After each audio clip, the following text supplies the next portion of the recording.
Hirap ni Melda ang pagtatrabaho na sama ka nagtitinda checkpoint.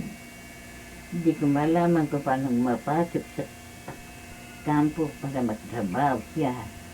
Mabuti sa pag-aaral niya. Matyaga naman siya sa pag-aaral. Magpan siya. Maraming pinag-aralan.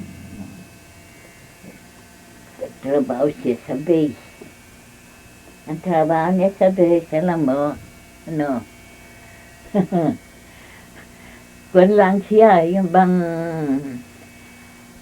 parang magsweldo, kontribusyon sa mga military sa base siya, sa,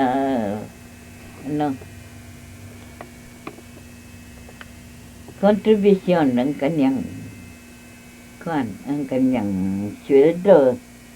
Merong magbibigay ng 10 cents, merong magbibigay ng quarter. Pag naipon niya, isang buwan, $2. Hirap ng mami mo nun. $2, pinagtiisan niya yon.